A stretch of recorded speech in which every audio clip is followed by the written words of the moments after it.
Gabriel ran until his lungs burned and his legs gave out, collapsing in a thicket of thorny brush at the edge of a ravine.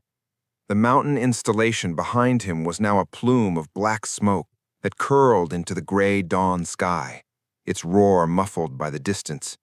He clutched the vial of counteragent against his chest, its glass surface warm from his body heat, and forced himself to breathe. The professor had triggered a self-destruct, but Gabriel did not know if his mother had escaped, if the professor himself had survived, or if the entire installation had collapsed into a crater. What he did know was that the vial was real, the only physical proof that the virus existed and that a cure could be developed. But proof alone was useless if he could not deliver it to the right people, and the right people were either dead, compromised, or too terrified to listen. He staggered to his feet, his muscles screaming in protest, and began walking toward the nearest town, a speck on the horizon that promised food, water, and a phone. The counteragent was not a weapon he could use to fight. It was a document he had to deliver, and the courier was his own battered body. He walked for 6 hours, through scrubland and over rocky outcrops, until he reached a dusty gas station at the edge of a 2-lane highway. He bought a bottle of water and a bag of chips with the last of his hidden cash, and as he leaned against the wall, trying to gather his thoughts, he noticed a television mounted in the corner of the station's small convenience store. The news was broadcasting a live update. Authorities are investigating a massive explosion at an abandoned military facility in the northern mountains. Preliminary reports suggest a gas leak, but local residents claim to have heard gunfire in the area. We will bring you more details as they become available. Gabriel's blood ran cold. The professor had a media network, or he had people inside the government who could spin any story. The explosion would be buried, just like his father's death, just like the disappearances at San Remo. He had to move faster, and he had to find a journalist who was not afraid to die for the truth. He used the gas station's payphone, a relic that still worked, to call a number he had memorized years ago, a contact in the underground network of investigative reporters who operated outside the mainstream. The voice on the other end was cautious, wary. "Who is this?" Gabriel gave a code phrase his father had taught him, a string of words that only a handful of people would recognize. "The last cell is open. The key is in the pattern." There was a long pause. Then the voice returned, urgent and low. "Gabriel, is that really you? We thought you were dead. The professor's men have been running a misinformation campaign, claiming you died in a prison riot. Where are you?" Gabriel gave a vague location, and the voice told him to wait at a diner 3 miles away, that a driver would pick him up within the hour. Gabriel hung up and walked the distance, his eyes scanning every passing car, his body coiled with the tension of a predator waiting to be ambushed. When a battered green sedan pulled into the diner's parking lot, the driver rolled down the window and revealed a familiar face, a young woman named Mira, a fellow journalist who had worked with him on a case years ago. She was older now, her hair streaked with gray, but her eyes still held the same fierce intelligence. "Get in," she said, her voice clipped. "We have a lot to talk about and very little time. The professor knows you have the counteragent, and he has activated every asset in his network to find you. We are going underground until we can figure out our next move." Mira drove them to a safe house in a suburban neighborhood, a nondescript bungalow with overgrown hedges and a rusty mailbox. Inside, the walls were lined with corkboards covered with photographs, newspaper clippings, and red strings that connected names and dates like a sprawling spiderweb. Gabriel stared at the board, recognizing faces from his father's files, faces that belonged to government officials, intelligence officers, and business magnates. The committee, or at least the visible layer of it. Mira pointed to a photograph in the center, a man in his 60s with a bland, forgettable face. "This is the current head of the committee, a man named Aldrich Voss. He was a deputy minister of defense in the 1990s, and he has been running the operation since your father died. The professor used to work for him. but they had a falling out when the professor decided he wanted to take control of the project himself. Now they are both hunting you. One wants to capture you and extract the master sequence. The other wants to silence you before you can expose the truth. Gabriel studied the photograph, committing it to memory. If the professor wants to destroy the committee, why is he also hunting me? Mira shook her head. Because the professor does not want to destroy the committee, he wants to replace it. He wants to control the virus, the master sequence, and the counteragent. If he gets his hands on all three, he becomes the most powerful man in the world. The committee, for all its cruelty, is at least a known quantity. The professor is a wild card, and wild cards burn everything down. Gabriel felt the weight of that analysis settle into his bones. He was caught between two predators, and the only thing keeping him alive was the vial in his pocket and the knowledge he carried. Mira handed him a stack of files, documents she had compiled over the years, all pointing to a single location, an underground data center buried beneath a decommissioned power plant on the outskirts of the capital city. This is where the committee stores its core data, including the activation protocols for the virus and the complete list of every person who carries it. If we can get inside and upload the counteragent's formula to the public network, we can expose the entire operation and render the virus useless at the same time. But the facility is guarded by a private military force, and the professor's men are likely watching it as well. We need a plan, and we need a team.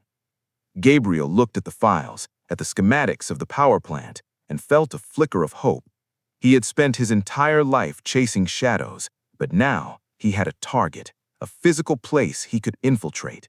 He began to formulate a plan, a reckless, desperate plan that relied on misdirection, timing, and a lot of luck. He would not fight the committee directly. He would use their own infrastructure against them, upload the counteragent's formula to the very system they use to monitor the population, and let the world see the truth in a single devastating data leak. Mira listened to his idea, her face growing paler as he spoke, and when he finished, she said, "That is suicide. The moment you access their network, they will know exactly where you are, and they will send every drone, every soldier, every asset to that building. You will not make it out alive." Gabriel met her eyes, his voice steady. "I did not come this far to survive. I came this far to finish what my father started. If I die doing it, at least I will know that he did not die in vain." The plan took shape over the next 48 hours.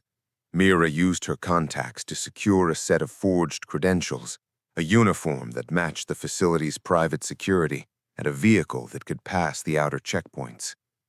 Gabriel studied the schematics until he could navigate the data center blindfolded, memorizing every corridor, every emergency exit, every blind spot in the camera coverage.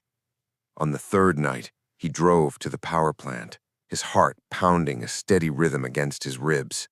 The outer gate was guarded by 2 armed men, but the forged credentials passed inspection, and they waved him through. He parked the vehicle and walked into the main building, his footsteps echoing in the cavernous space. The data center was below ground, accessible through a freight elevator that required a biometric scan. Gabriel had prepared for this. He had lifted a fingerprint from a discarded coffee cup at a committee member's office, using a technique Mira had taught him. The scan passed, and the elevator descended into the heart of the facility. When the doors opened, he stepped into a corridor of polished metal, lined with servers that hummed with a low, omnipresent drone. At the end of the corridor, a single door opened into the central server room, where the committee's core data was stored. Gabriel approached the main terminal, his hand shaking as he inserted the vial of counteragent into a port he had rigged with a makeshift adapter. The screen flickered, and a progress bar began to crawl across the display. Uploading antidote formula, 1%, 5%, 12%. The progress bar had reached 47% when the alarms began to blare. Red lights flashed in synchronized pulses, and the sound of heavy boots echoed from the corridor. Gabriel's heart seized, but he forced himself to stay focused. The upload needed to reach 100%. If he stopped now, the data would be corrupted, and the opportunity would be lost forever. He drew a small handgun Mira had given him, a last resort weapon, and positioned himself behind the server rack, facing the door. The first two guards burst through the entrance, their weapons raised, but Gabriel fired two precise shots, one hitting the lead guard's shoulder, the other shattering the flashlight on the second guard's helmet, plunging them into momentary confusion. He used the distraction to rush past them, diving into the corridor, but more guards were already converging from both ends. He fired blindly, not to kill, but to force them to take cover, buying precious seconds as the progress bar crawled toward completion. He could hear the countdown in his head, 58%, 63%, 71%, but the guards were regrouping, and one of them had a stun grenade. It rolled into the corridor, and Gabriel had barely time to throw himself behind a server rack before the room erupted in a flash of blinding light and a deafening explosion that sent him sprawling. His ears rang, his vision swam, but he forced himself to his feet, crawling back toward the terminal. The progress bar was at 84%, just a little more. He was so close he could taste it. A hand grabbed his ankle, yanking him back, and Gabriel turned to see the professor, not in his disguise, but in full tactical gear, his face a mask of cold fury. "You have caused me more trouble than anyone in my entire career," the professor said, his voice tight with barely suppressed rage. "But you are also the most persistent. I will give you that." He dragged Gabriel away from the terminal, but Gabriel struggled, kicking and clawing, managing to free his leg and land a punch to the professor's jaw. The older man staggered, but he did not fall. Instead, he smiled, a thin, bloodied smile that was more terrifying than any threat. "It does not matter anymore," the professor said, gesturing toward the terminal. "Even if you complete the upload, the committee will simply shut down the public network before anyone can see it. They own the infrastructure, Gabriel. They own the internet. Your little rebellion is nothing more than a flicker in a system that was designed to absorb and ignore such anomalies." Gabriel looked at the terminal, at the progress bar now at 92%, and realized with a sinking horror that the professor was right. The upload would be blocked, scrubbed, erased within seconds, but then a new message appeared on the screen. "Upload complete, distributing to all independent nodes." Gabriel's confusion was short-lived. Mira had hacked the network, routing the data through a decentralized web of servers that the committee could not easily shut down. The professor's face contorted with disbelief as he read the message, and in that moment of shock, Gabriel drove his fist into the professor's throat, sending him to his knees. Gabriel scrambled to his feet, grabbed the counteragent vial, now empty, and ran for the emergency exit, leaving the professor gasping on the floor. The upload was done. The truth was out. Now he just had to survive to see the aftermath. Gabriel burst out of the emergency exit, stumbling into a loading bay at the rear of the power plant. The morning sun was rising, casting long shadows across the concrete, and he could hear the distant wail of sirens approaching. He ran toward the perimeter fence, his body screaming with exhaustion, and as he climbed the chain-link barrier, a bullet whizzed past his ear, splintering the metal beside his head. He dropped to the ground, rolling behind a concrete barrier, and looked back to see the professor limping out of the exit, his face contorted with fury and disbelief. The older man raised his pistol, his aim steady despite his injuries, but before he could fire, a shot rang out from a different direction, and the professor's weapon clattered to the ground. Gabriel turned to see his mother, Elena, emerging from the shadows, her arm in a makeshift sling, a pistol in her other hand. She looked battered and exhausted, but her eyes burned with the same fire he remembered from his childhood. "I told you not to look back, but I could not stay away." Gabriel stared at her, the memories of their betrayal, their reconciliation, and her sacrifice crashing over him like a wave. "You survived," Gabriel breathed, his voice thick with emotion. She nodded, a faint smile on her lips. "I survived. Now we need to leave before the committee's reinforcements arrive." She fired a warning shot at the professor's feet, forcing him back, and Gabriel ran toward her. Together, they scaled the fence and disappeared into a drainage ditch that led to a waiting car. Mira's car, with Mira herself at the wheel, her eyes wide and her hands steady on the gear shift. The car sped away from the power plant, heading toward the coast where Mira had arranged a safe passage to a country that had no extradition treaty with the committee's puppet government. In the back seat, Gabriel leaned his head against the window, watching the city recede into the distance, his mind racing with the implications of what he had just done. The counteragent formula was now in the hands of every independent journalist, every resistance network, every whistleblower who dared to publish it. The committee's virus was useless, its control over the population broken. But the committee itself was not destroyed. It was scattered, angry, and desperate. The professor was still alive, wounded but not defeated, and he knew where Gabriel's mother lived, where Mira worked, where every loose thread could be pulled. "This is not over," Gabriel said, his voice barely above a whisper. "They will come for us." His mother reached over and squeezed his hand, her grip surprisingly strong. "No, Gabriel, they will come for the truth, but the truth is no longer just yours to carry. It belongs to the world now, and the world, for all its flaws, has a way of protecting what it needs to survive." Gabriel looked at her, at the lines of grief and determination etched into her face, and for the first time in 20 years, he felt something shift inside him, a release, a letting go of the weight that had been pressing on his chest since his father's death. He had finished the work. He had exposed the conspiracy, and even if the professor and the committee survived, they could no longer operate in the shadows. The car stopped at a small airstrip on the coast, where a single-engine plane waited, its engine already humming. Mira handed Gabriel a backpack with a change of clothes, a forged passport, and a stack of cash. "This is where we part ways," she said, her voice catching slightly. "You and your mother will fly to a safe location. I will stay here and coordinate the next phase of the resistance. There is still a lot to do." Gabriel hugged her, a brief, fierce embrace, and then turned to his mother, who was already walking toward the plane. He paused, looking back at the city, the power plant, the prison, the archive, all the pieces of a puzzle he had spent his life trying to solve. He had answers now, but they did not bring closure. They brought responsibility. He walked to the plane, climbed into the cabin, and sat down beside his mother.